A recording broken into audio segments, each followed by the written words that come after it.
to go. Sorry. We need to go. We need to go. Moving to the next spot.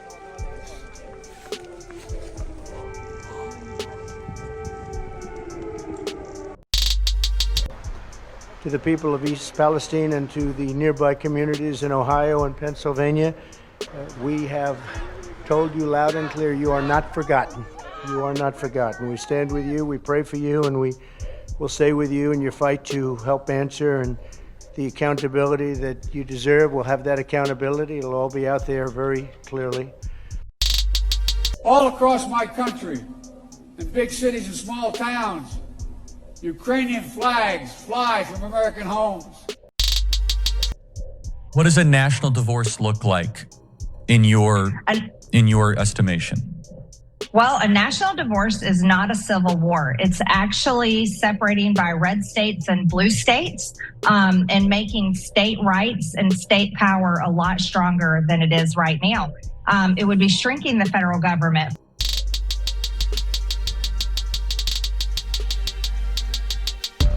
Welcome to Burn Babylon Burn. This is not a news show. It's an opinion show. We encourage you to do your own research. We do not give financial, legal, medical, or any kind of advice. Now enjoy the show.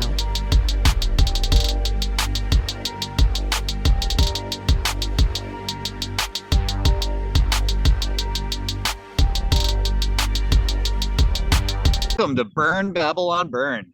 Live, well, not so live because I'm going to be editing this and recording other parts to it later on the bus, but I am live from the Texas-Mexico border right now.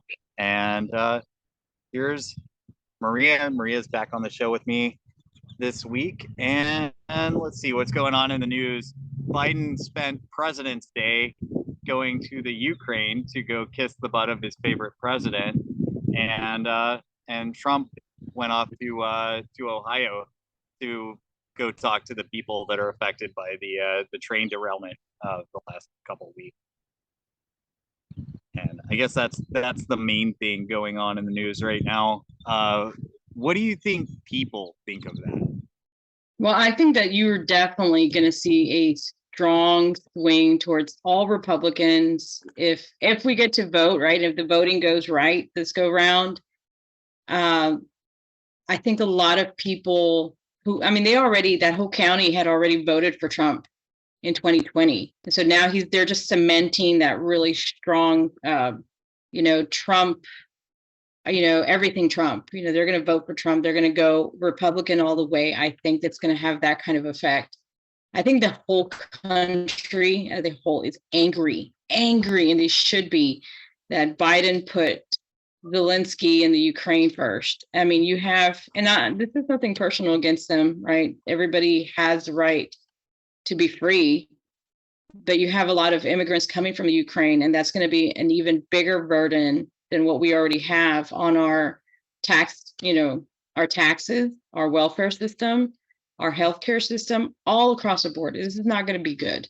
And if you remember back in 2014 and 15, under the Obama administration, you saw a lot of the Syrian refugees flood into Eastern Europe and all of that, and depleted a lot of those countries' economy. The welfare system was just completely overburdened by everything. And then, of course, when they are not satisfied, right, when they feel that they don't meet the level of success or respect in that culture, you're going to see an outpour of violence into the community. And you have to remember that the Ukrainian people, not all of them, right, but there is a strong Nazi sentiment, and it's been there since after World War II. So that's what you can expect coming through. And not to mention, we have an open border. Well,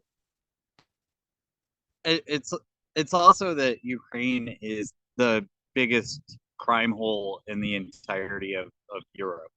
And it's because that government hasn't been stable. I mean, I'm right here, right at Mexico, and one of the reasons they have high crime, they don't have a stable government. The gangs run the place, and Exactly. so that's another thing happening over there. The gangs and the oligarchs, and just and everywhere else, and we're getting turned into a country like that, where the gangs and oligarchs run everything. Unfortunately, that's the way it is. And so and the last thing I heard, and I heard this from the gentleman, I don't remember his name off the top of my head. He's the one that founded and runs Operation Underground. It's a child rescue organization. That information that he has, right, from contacts and from being in the Ukraine recently, that there are men, not men, probably some men, but women and children from the Ukraine being trafficked here in Mexico. And some of those women and children may have come over the border and are being sex trafficked here in the United States. And our government, I'm just thinking about it, we're going to be paying the Ukrainian government's salary. What a slap in the face, especially to the people in Ohio right now who desperately need money to get out of there, to set up, a homestead somewhere else, or maybe even go to family members that they have in other states. And they're not receiving, I think the most that they got from the federal government was $1,000. And even that was under the stipulation of signing some kind of a hush money agreement, And so, and I'm sure that's just to deter any future lawsuits that they may have coming their way, and rightly so. So the people are really, really angry in Ohio and across the United States. I don't think you're going to make this go away anytime soon. And just to play devil's advocate, I've often wondered, like, you know that the left is up to no good, but everything that they're doing is to turn the country to a strong right turn. And how do we know that the people that we're going to be voting for on the right, Republicans, are true blue Republicans, or are they just pawns? And so that kind of concerns me some. It definitely sticks out in the back of my head. I hate to say it, but that's the case. There's a small handful. There's Thomas Massey, there's Rand Paul, Marjorie to some extent. We're going to mention her later. And Lauren Boebert and Matt Gaetz, they're all doing a pretty good job, and they seem to care about freedom of. But that's what did I just name 6 people? That's just 6 people. What Chip Roy, 7. There's Mike Lee in Utah. There's only a small handful, and you really got to see whose true colors were during the scamdemic. And that's how I know those people. Those are people that were sticking up for us, and the rest of the people are the ones that are going along with this Ukraine nonsense that makes the most important thing to Americans, and Biden sitting there saying that Americans are flying Ukraine flags. No, we're not. I have seen some idiots with it. I saw a lady with one bumper sticker of Ukraine flag on her car, but they were upside down. She wasn't doing it intentionally as an FU. She just thought that the yellow was on top, which is really funny to me. But that's because they're not. But yeah, there's on it. Well, they're NPC. The non-playables. They're all about this Ukraine nonsense, and they'll go along with whatever the news tells them to. That's just how they are. Whatever virtue signal they can make, while at the same time pretending that they're that there's something, like they think for themselves. They don't. They have every thought in their head is fed to them by social media. And I got to tell you something. I have a couple of friends in Russia, and even there is a divide, although not as great, because they are very patriotic. They will defend their country, and they have seen so much hardship that it's hard to forget what they just left not too long ago, 20, 30 years ago.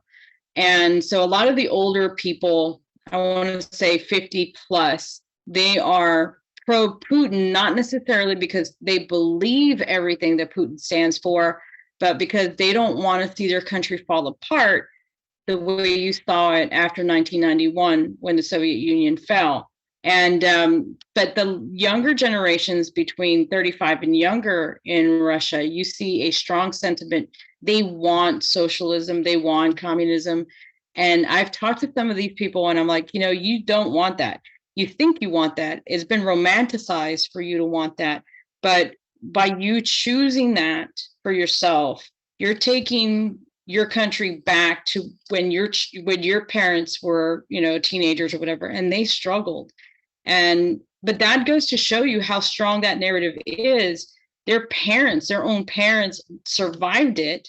And here you have a younger generation advocating for it. And you're like, I don't think you understand what you want. I really don't. And there has been somewhat of a social divide in Russia, but it's not as strong as it is here because, at the end of the day, when things hit the fan, Russians are going to stick together and they're going to protect their country. I can't say that with any kind of anything for the United States. The United States is so splintered and so brainwashed that I think we're almost too far gone. It would take an act of God for us to turn it around, because you have to fight that narrative in people's heads, and all the 20 somethings who think, no, I'm right. And they've got another 5 or 10 years before they mature mentally to realize, no, I don't have all the answers. And then they want to lower the voting age. So that's an even bigger crisis right there. But so everything that he's done by going and visiting the Ukraine has told the American people, you are not worth anything. And especially if you voted Republican or you voted Trump, you're definitely not worth anything. I will say that the latest information coming out of Ohio was that the tests have come back on some of that water, and a lot of the private professional scientists that are testing that water are saying, you cannot be around this. You need to get out of here now. And then start a large, huge, different contrast from what the government is telling them. They're telling them it's safe. And then that's going to affect, of course, the food supply, because I think they said over 50 or 100 companies that produce goods for the entire United States come out of that area. And so needless to say, the American people, they've had about enough of Biden. And so let me just tell you this too, then there's things that are lining up. We don't have all of the details yet, but I'm sure as they come up, we'll definitely get them here. But back in October or September of last year, you had 2 significant events that happened. And one of them was that all the major manufacturers of weapons got together in Houston. I want to say September 18th or 17th. And they had many of the people from the military brass were there of the Defense Department, but also you had Zelensky attend via Zoom as a guest speaker. And that just shows you the involvement from this government at many different levels, and also those private state-owned enterprises that me and you had talked about before. And that goes into the LLCs and the mega regional contracts, and how that is actually going to play a big role in us losing a lot of our civil liberties and our freedom and our ability to vote. And that's coming up pretty quick, because I don't know if you heard that the WHO and the Biden administration are looking and moving into an agreement that would give the WHO and the UN sovereignty over citizens of the United States as far as their medical sovereignty. That's going to be the beginning of it. But then if you don't comply with their medical stipulations, then you can't go to work. And you can't get any handouts from the government. And you probably won't be. That's Bill Gates. I mean, Bill Gates is the second biggest donor to the WHO after the U.S. government. He was the first biggest whenever Trump stopped giving them money for a short period of time. And so that means that our health is in the hands of Dr. Bill, who is by all everything. He's a sinister force, and this is him taking power. He's basically giving. If they give him this, he's going to have more power than anybody in government, and completely unelected. Not that I think that makes anybody legitimate, but he would have more power than anybody that was properly elected. Right. And so, for us especially, we have to draw the lines between those dots and say, listen, none of this is by accident. If the Ukrainian president was here with a bunch of weapons manufacturers, and then shortly after that, within 2 to 3 weeks, we see that China came and picked up a bunch of liquid natural gas and sold it to Germany. Well, let me tell you a little bit behind that. And this is something that Redacted spoke about today, which was that information has come out that the Biden administration was trying to pressure Germany into complying and going along with what they were doing in the Ukraine. And because Germany did not want to follow suit, then the Nord Stream pipeline happened.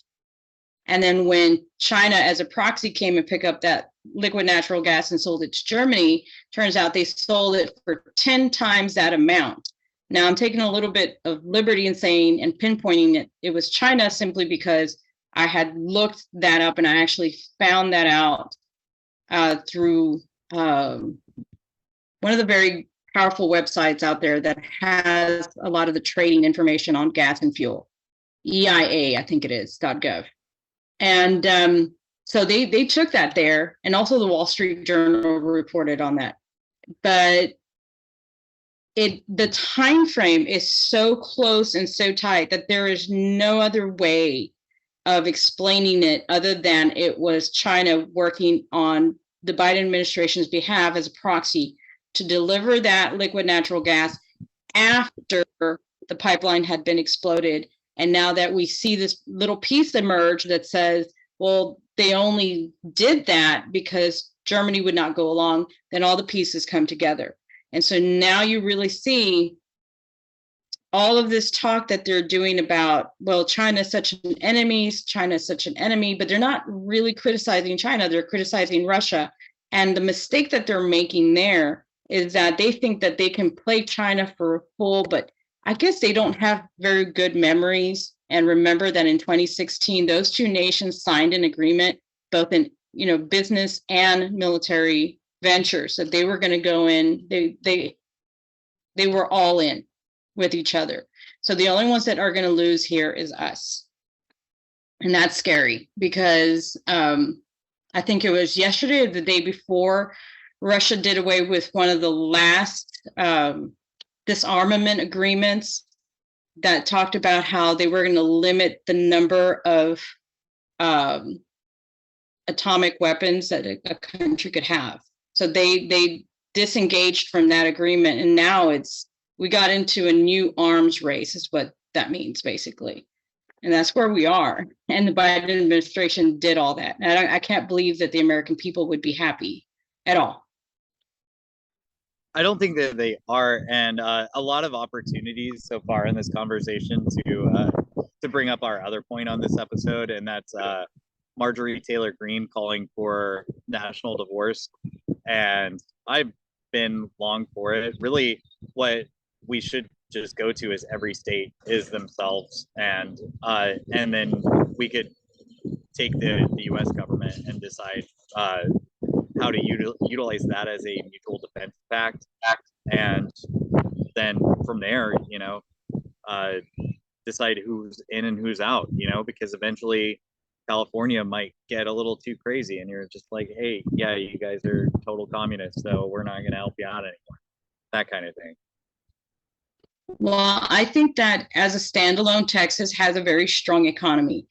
The downside to that is all of the agreements that Texas has entered in with China and all of the Confucius School that it does have. It has that Chinese police station in Houston, and a lot of corporations that do business with China are very integrated into the Texas economy. And again, it just goes back to those mega regional agreements, or even just LLCs and those kind of smaller but formal agreements that Texas has with the Chinese government. And I know that they look at it like they're dealing with individuals, but again, they tend to forget that those strong businesses coming in from China, in order to be strong businesses, they have to be in tight association with the CCP, and there is no purity test. There is no separating the two. So a lot of the people that you do have coming into the United States and doing business from China will more than likely, about 90% of them, be CCP related. And if not, they will shortly therefore be right after, because that's what China wants. It wants that opportunity to come into this state and many other states and many other nations around the world. That being said, I think we have a huge problem on the southern border with the cartel, and of course, Chinese military in Mexico, right? And then, the Mexican government itself. And then you have a report came out from CBN News earlier today talking about ISIS looking for opportunities to come into the United States to do havoc like it did in 2001. Now, you can take that with a grain of salt, because all of the documentation, government-related information to ISIS and other, factions like Al-Qaeda, we know that the CIA developed all of those just to tear up, the Middle East. So get rid of the alphabet soup, I guess. But, again, that goes back into the argument of delegation of power and, state-owned enterprises. And that's just something you can't fight at the federal level, because there isn't anybody fighting for us. It has to be done at the state level, and good luck with that, because I think even there you have governors who are more than willing to let these people run over their state. I mean, absolutely. I think a national divorce would be, I don't know. I kind of have mixed feelings about that, because in a way, a lot of people have been thinking for a while, Texas should leave the Union. But again, with such a threat at the South, even if we had our own National Guard or, state army, we are out. They would actually do something. For the most part, I'm looking at trains right now crossing into the border, and I know that trains come out the other side. And I've seen guys inspecting the trains, but it's just a couple of guys with a mirror. It's not like, there's ways that people are getting in, and this might be a little bit more of a secure point than other places along the border, because I know that a ton of them were coming in not too far away from you over in Del Rio, and apparently that was kind of announced as like, that's the hole, and tons of people came over there.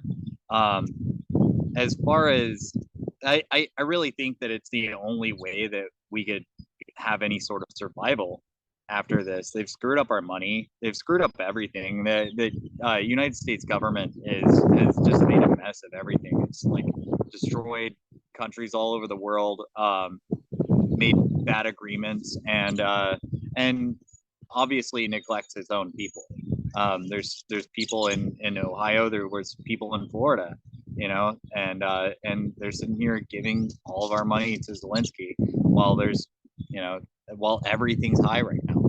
You can't even go to a restaurant right now with, it's rare that you leave with, a bill less than $20 as one person, and that used to feed an entire family. Yeah. I mean, I remember back in like early 2002, I used to go grocery shopping for every 2 weeks, like maybe 175, 200 tops. And, that was it. And now it's like you spend close to 500, maybe weekly, depending on, what your family goes through. So sometimes less, sometimes more if you shop effectively.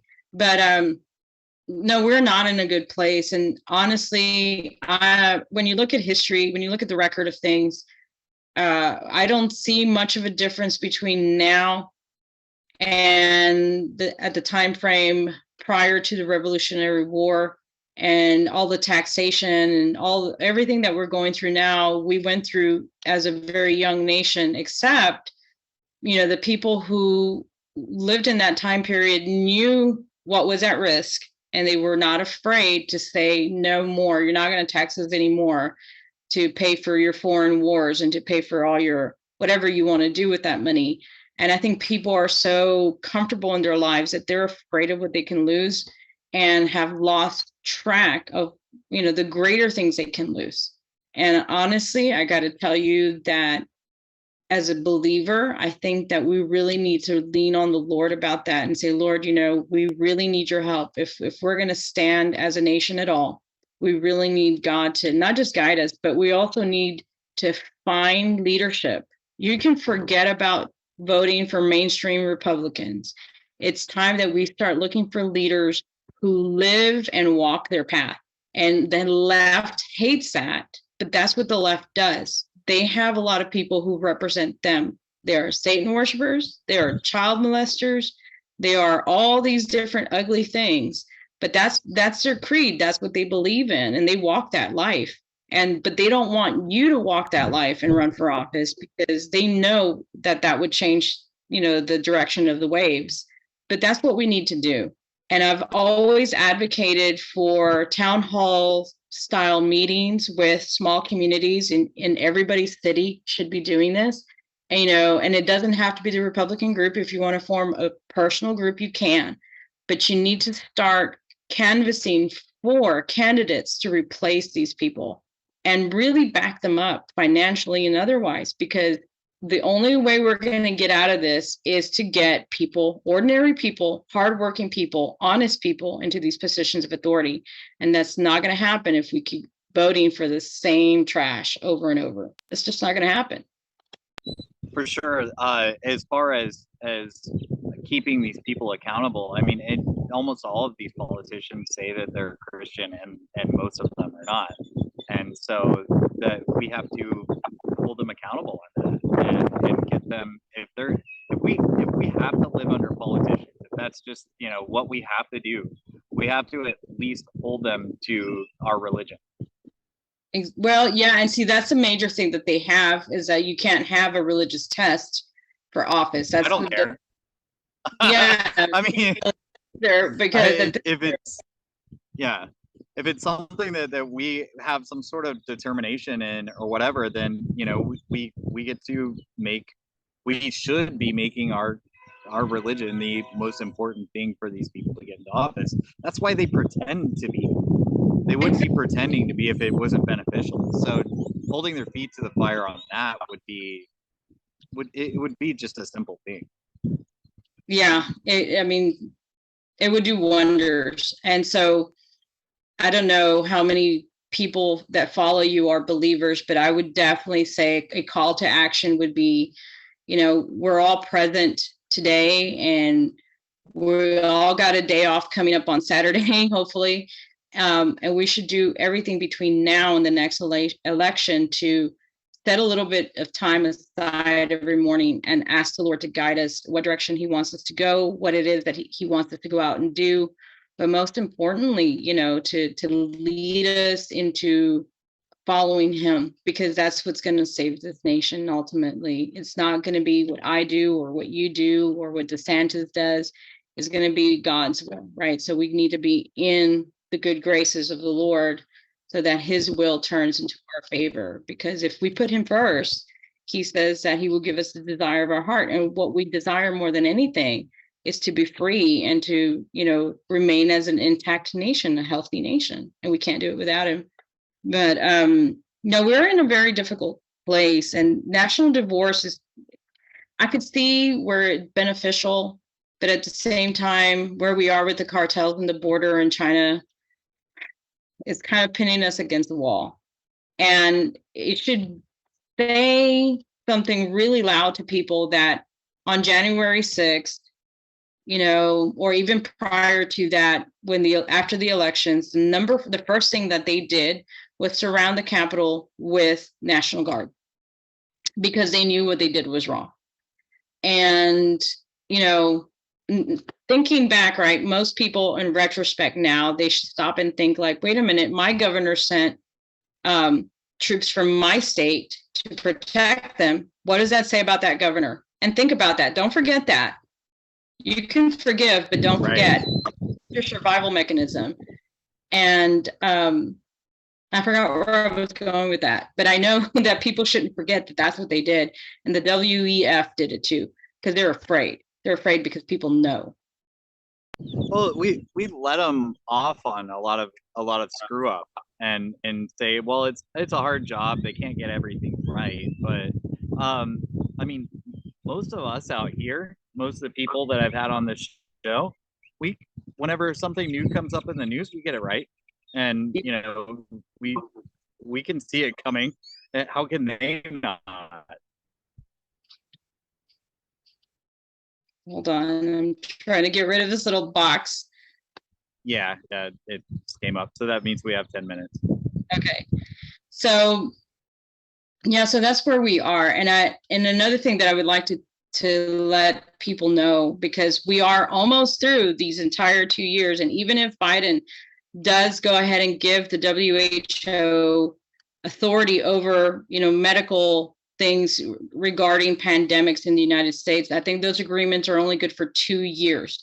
So people, whatever you can do between now and then, and you should never let your guard down. You should always, try to prepare yourself for the worst, but also, go out there and support small local businesses and candidates and whatever. If you can run, if you're eligible to run for office. That's bigger than the voting itself. Like really, the voting, they're not counting the things properly anyway. And the old if voting ever changed thing, they would make it illegal.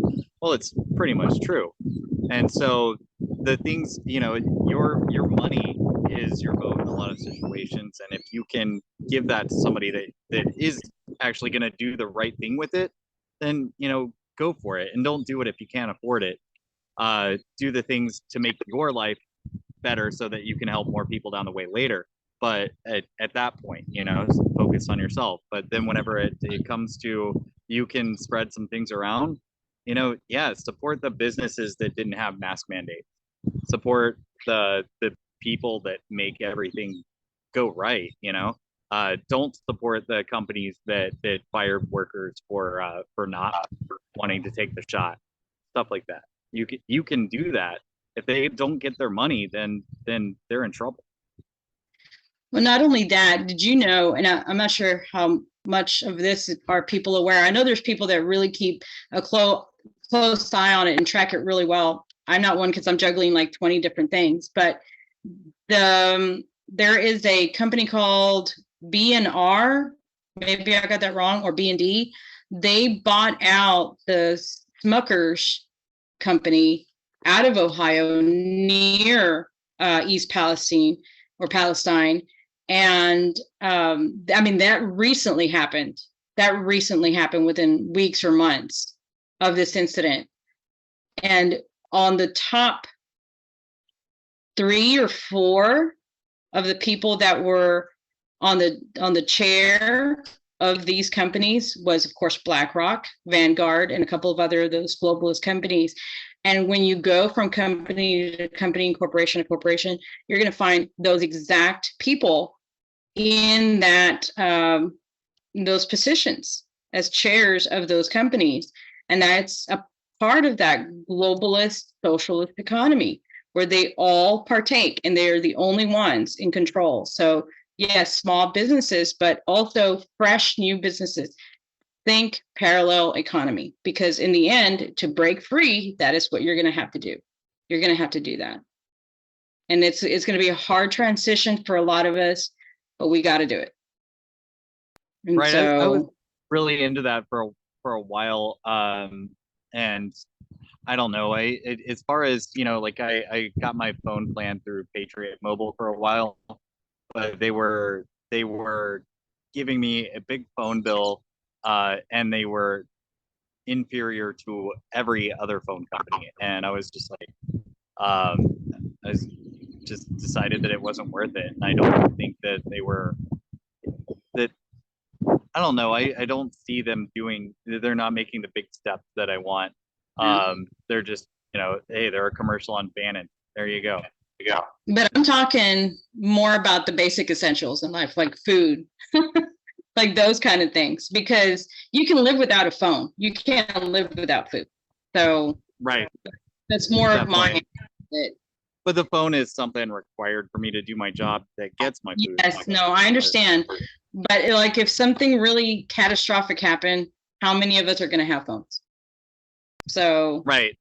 Uh, I don't think that a lot of stuff is gonna work if you know if power and cell towers go down, just because everything is become reliant on having a computer attached to it 24/7. So we got the company I drive with got hacked about over a year ago, and we had to go back to paper, and a lot of people couldn't do that very well, and it caused a big mess. And there's companies getting hacked over and over and over right now. So Dole just down, and a lot of them you don't hear about. So whenever a big company like that, I guarantee you there's probably like 30, 40, 50 companies that have all had these hacker attacks, and they're not announcing it because they don't want people to know that their internet security is not as great as it could be. Right. And I think that is definitely one of those hard things. And, maybe next time when we talk, we can talk about DeSantis's digital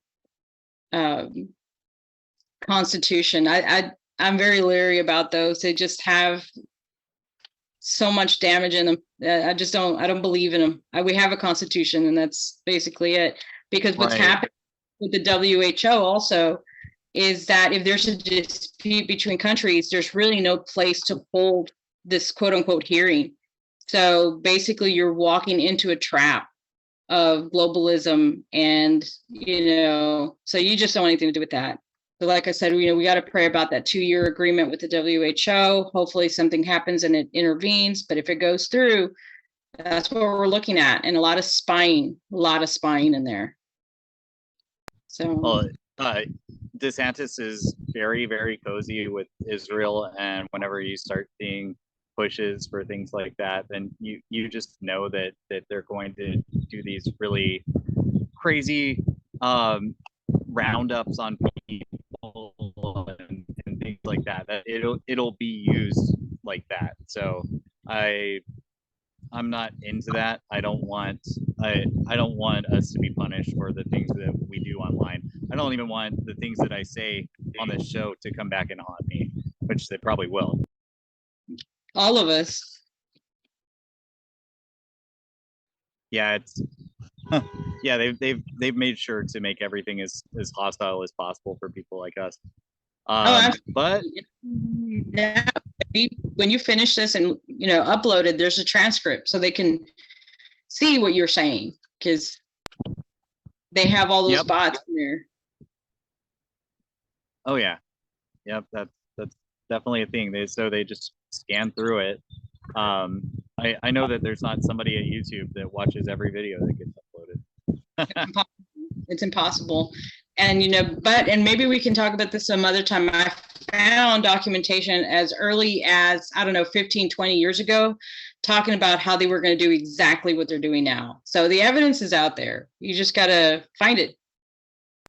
And they'll roll it into your national ID and your health ID and all the other fun stuff. Oh yeah. You searched for this, 5 years ago. She knows. Quick, get her finger. Well, thanks again, Maria. We're gonna cut this one short. I appreciate you. No problem. Anytime, and you be careful.